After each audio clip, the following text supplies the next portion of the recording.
Friends, this is C A Karishma Bansal from my Future Academy. आज अपन लोग मैट्रिक्स ऑर्गेनाइजेशन से चालू कर रहे हैं। मैट्रिक्स ऑर्गेनाइजेशन एक मॉडर्न काइंड ऑफ ऑर्गेनाइजेशन है जहाँ पे दो टाइप के स्ट्रक्चर होते हैं। एक सिंपल सा स्ट्रक्चर होता है जहाँ पे डिसीजन रिलेटेड सारे काम किए जाते हैं, और दूसरे स्ट्रक्चर में जो टेक्निकल काम्स होते हैं वो किए जाते हैं। अब डिसीजन रिलेटेड काम मतलब जैसे production related, purchase related, engineering, research and development, ये एक काम इस तरह से। और दूसरा काम है टेक्निकल प्रॉब्लम बेस्ड, मतलब जो अलग अलग प्रोजेक्ट आते हैं जिसमें टेक्निकल एक्सपर्ट्स चाहिए, वैसा इसको दो हिस्सों में तोड़ दिया गया है कि भाई जो टेक्निकल काम है वो अलग टीम करेगी और जो रेगुलर और बोलते हैं ना सिंपल काम है वो दूसरी टीम करेगी। तो इस तरह से मैट्रिक्स ऑर्गेनाइजेशन में यहाँ पे दोनों तरीके से काम के बेसिस पे और डिपार्टमेंट के बेसिस पे, दोनों बेसिस पे काम को डिस्ट्रीब्यूट किया जाता है। इसीलिए इसको क्या बोला जाता है, मॉडर्न फॉर्म ऑफ ऑर्गेनाइजेशन बोला जाता है। इस स्ट्रक्चर को प्रोजेक्ट स्ट्रक्चर भी बोला जाता है। क्या बोला जाता है, project structure. The combination of both this results in matrix organisation. ऐसा बोल रहे हैं, जब अपन ये दोनों को कंबाइन कर देते हैं, सिंपल वाले को और प्रोजेक्ट वाले को, तो ये अपना क्या बन जाता है, मैट्रिक्स ऑर्गेनाइजेशन बन जाता है। ठीक है, आगे देखते हैं। Hence, matrix organization is modern organization type which is involving work based and project based peculiarities। ठीक है, ऐसा बोल रहे हैं। इसीलिए मैट्रिक्स ऑर्गेनाइजेशन मॉडर्न ऑर्गेनाइजेशन, क्योंकि उसके अंदर वर्क बेस्ड भी काम है और प्रोजेक्ट बेस्ड भी काम है। In this type of organisation the specialised work need are given benefits at the same time project management benefit are also obtain. ऐसा बोल रहे हैं, जो काम जिसको करना चाहिए उसको दिया जाता है, और कोई नया प्रोजेक्ट आ जाता है तो उसके लिए एक नया प्रोजेक्ट टीम बनाई जाती है और उनके प्रोजेक्ट मैनेजर्स अपॉइंट किए जाते हैं। चलिए आते हैं design. In the matrix organization, we find the combination of work based and project based। यहाँ पे अपन work based and project based का combination पाते हैं। In this type of organization, each project manager is given different type of work responsibility। Her project managers को अलग अलग project की responsibility दी जाती है।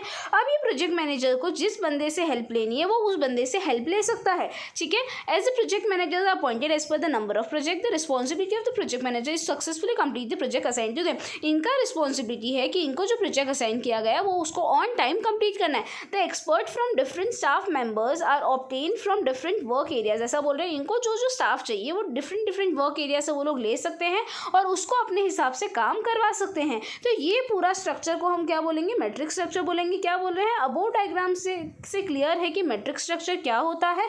The flow of authority is double fold. यहाँ पे डबल फोल्ड, दो साथ में अथॉरिटी है। क्या दो साथ में अथॉरिटी है, the general level from upper level passes on the project head to the lower level in a linear manner. क्या बोल रहे हैं कि जनरल मैनेजर यहाँ पे अपनी रिस्पॉन्सिबिलिटी प्रोजेक्ट मैनेजर को असाइन करता है, फिर प्रोजेक्ट मैनेजर अपने नीचे दूसरे लोगों को बोलते हैं ना रिस्पॉन्सिबिलिटी देता है। इस तरह से यहाँ पे दोनों जनरल मैनेजर, प्रोजेक्ट मैनेजर दोनों अपना काम इंडिपेंडेंटली परफॉर्म करते हैं। इसलिए यहाँ पे टू फोल्ड, डबल फोल्ड क्या है, अथॉरिटीज है। ठीक है students, this type of organisation is favourable where it is necessary to combine technology with function. यहाँ पे बोले ऐसी ये टाइप की ऑर्गेनाइजेशन वहाँ ज़रूरी है जहाँ टेक्नोलॉजी और फंक्शन दोनों को कंबाइन करके काम करना पड़ता है। ठीक है, अब आते हैं डिसेंट्रलाइजेशन। अपन ने पढ़ा था डिसेंट्रलाइजेशन मतलब, सेंट्रलाइजेशन मतलब एक ही जन के हाथ में सारी पावर है।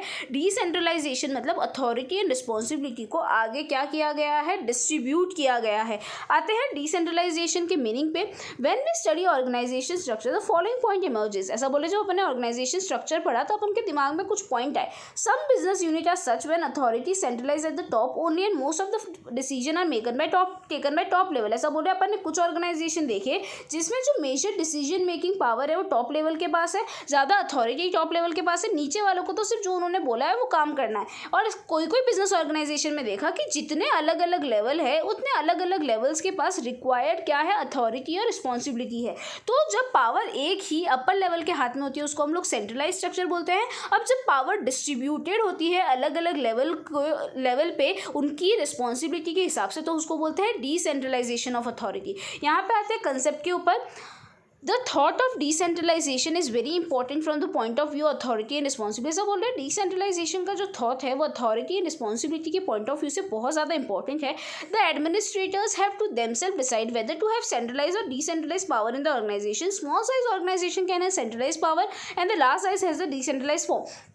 This can bring success to the organisation. ऐसा बोल रहे हैं कि टॉप मैनेजमेंट पे डिपेंड करता है कि आपको एक सेंट्रलाइज ऑर्गेनाइजेशन रखनी है, डिसेंट्रलाइज ऑर्गेनाइजेशन रखनी है। जनरली ऐसा होता है जब स्मॉल ऑर्गेनाइजेशन होती है तो पावर टॉप के हाथ में ही होती है, और जब बड़ी ऑर्गेनाइजेशन होती है, लार्ज ऑर्गेनाइजेशन, वहाँ पे डिसेंट्रलाइजेशन होता है, जिसके पास जितना काम उसके पास उतनी पावर होती है। ठीक है, meaning the decentralisation of power from upper to lower level in orderly manner is called is known as decentralisation of power. ऐसा बोला डेलीगेशन ऑफ पावर। अपन जब अपनी पावर्स को अपर से नीचे तक डेलीगेट कर देते हैं, डिस्ट्रीब्यूट कर देते हैं, उसको हम बोलते हैं decentralisation of power. According to Henri Fayol, to assign power to superior to enable distribution of work and to include in decision making process is called decentralisation. Henri Fayol बोलते हैं कि भाई सुपीरियर अपना काम बोलते हैं ना, सुपीरियर को पावर देना, लोगों में काम डिस्ट्रीब्यूट करना और लोगों को डिसीजन मेकिंग में इन्वॉल्व करना, इसका मतलब ही डिसेंट्रलाइजेशन है। ये हमको कौन बोल रहा है? ये हमको हेनरी फ्योल जी बोल रहे हैं। In this way the allotment of decision making authority to that sphere of people who need to take decision is called decentralisation of power. क्या बोल रहे हैं कि इसका मतलब जब हम लोग डिसीजन मेकिंग अथॉरिटी ऐसे लोगों के हाथ में देते हैं जिनका ज़रूरत है डिसीजन लेने की, ऐसा नहीं कि हर चीज़ में ऊपर को पूछना, तो उसको हम बोलते हैं डिसेंट्रलाइजेशन ऑफ पावर। इसका मतलब ये नहीं है कि अपर लेवल की सारी पावर लोअर लेवल को जाते हैं, नहीं, उनके काम के रिलेटेड उनको जो पावर ज़रूरी है आप उनको वो पावर एलोकेट करते हैं, उसको हम बोलते हैं decentralisation of power.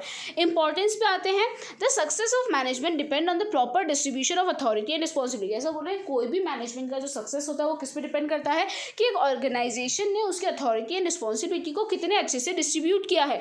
In the centralisation of power the hierarchy, non scientifically taken decision, non cooperation, lack of specialisation and more workload etcetera can be seen. ऐसा बोल रहे हैं सेंट्रलाइजेशन में क्या होता है ना, जो हायरार्की होती है, फिर डिसीजन मेकिंग चीज़ें होती है, स्पेशलाइजेशन वाली चीज़ें होती है, बहुत ज़्यादा वर्कलोड होता है ऊपर वालों पे, स्पेशलाइजेशन अचीव नहीं हो पाता था क्योंकि सारा का सारा डिसीजन एक ही बंदा लेता है। उसके बाद क्या बोल रहे हैं, कॉपरेशन इतना नहीं आ पाता था क्योंकि सारी चीज़ें ऊपर वाला करता है, मोटिवेशन नहीं आ पाता था।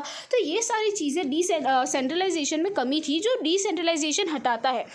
चलिए आते हैं सबसे पहले फर्स्ट इंपॉर्टेंस पे। फर्स्ट इंपॉर्टेंस है क्विक डिसीजन। क्या है? Quick decision. डिसेंट्रलाइजेशन की वजह से डिसीजन लेने में अब आसानी आ गई है। अब आपको हर चीज़ों में ऊपर वालों को पूछने की ज़रूरत नहीं है। आपके काम के रिलेटेड जो डिसीजन है वो आप खुद से ले सकते हैं। उसके लिए आप लोगों को आगे बोलते ना वेट नहीं करना पड़ेगा कि ऊपर वाली अथॉरिटी हमको हाँ बोले तब हम काम चालू करेंगे। नहीं, आप अपने काम के रिलेटेड खुद का डिसीजन खुद ले सकते हैं। इसलिए डिसीजंस कैसे हो गए? अब क्विक डिसीजंस हो गए।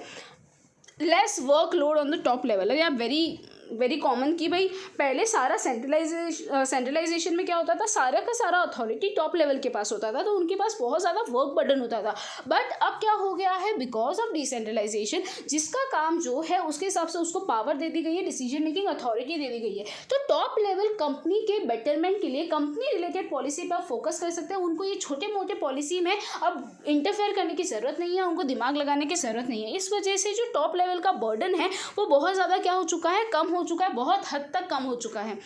Increase motivation. ऐसा बोल रहे हैं डिसेंट्रलाइजेशन की वजह से क्या होता है ना, अपने स्टाफ को एक पावर मिलती है, तो पावर मिलने की वजह से उन लोगों को कॉन्फिडेंस आता है कि यार अच्छा चल मैं किस हिसाब से काम करूंगा, मैं खुद डिसाइड करूंगा, मुझे हर चीज़ में ऊपर वाले को पूछने की ज़रूरत नहीं है। तो इस वजह से उसका खुद का मोटिवेशन बढ़ता है, उसके अंदर भी एक लीडरशिप स्किल आती है और उसको भी लगता है हाँ यार मेरा भी एक फ्यूचर ब्राइट हो सकता है क्योंकि मैं भी बोलते हैं चीज़ें सीख रहा हूँ। Increase in managerial ability. Obviously बात है, आप अगर सारा काम खुद से करेंगे, सारे डिसीजन खुद से लेंगे, तो आपके एम्प्लॉयज़ कभी भी मैनेजमेंट स्किल्स ही नहीं सीखेंगे। किस तरह से लोगों को मैनेज करना है, किस तरह से चीज़ें कोऑर्डिनेट करनी है। आप उनको सिर्फ एडमिनिस्ट्रेशन का काम दोगे तो कैसे चलेगा? आप लोगों को उनको मैनेजमेंट का काम भी देना पड़ेगा ताकि वो लोगों को मैनेज करना भी सीखे, वो डिसीजन लेना भी सीखे। इन केस कभी आप आगे जाके आपका टॉप लेवल बोलते हैं ना चला जाता है या वो रिटायर हो जाता है, तो आपके पास ऐसे बहुत सारे लोग होने चाहिए जिनके पास इस रिलेटेड एक्सपीरियंस है। तो ऐसा बोल रहे हैं डिसेंट्रलाइजेशन की वजह से मैनेजमेंट एबिलिटी में इंक्रीज आता है और अपन को फ्यूचर मैनेजर्स मिलते हैं। Effective control. भाई ऐसा बोल रहे हैं कि बिकॉज सारे लेवल के पास अच्छे से खुद के रिलेटेड पावर्स होती है तो वो अपने अपने स्टाफ को अच्छे से मैनेज कर पाता है। पहले उनके पास पावर नहीं होती तो स्टाफ भी इतना नहीं सुनते थे, पर अब सबके पास इनफ पावर है तो कंट्रोल वो लोग अच्छे से कर पा रहे हैं। Harmony is created. क्यों होता क्या है कि डिसेंट्रलाइजेशन में सारे लेवल के एम्प्लॉयज़ को डिसीजन मेकिंग में प्रोसेस में इन्वॉल्व किया जाता है, तो उसके बाद क्या होता है ना, बिकॉज ऑफ इन्वॉल्वमेंट आपका डिसीजन भी अच्छा रहता है। मोर ओवर आप लोग एक साथ इंटरैक्ट करते हैं तो उस कंपनी में एक हार्मनी बनी रहती है, खुशी का कि हाँ अपनेपन की फीलिंग बनी रहती है और वो लोगों में डिस्प्यूट्स नहीं होते। तो harmony is created due to decentralisation. तो इंपॉर्टेंस के क्या क्या पॉइंट हो गए? Quick decision, less work load on the top level, increase in motivation, increase in management ability, effective control, harmony is created.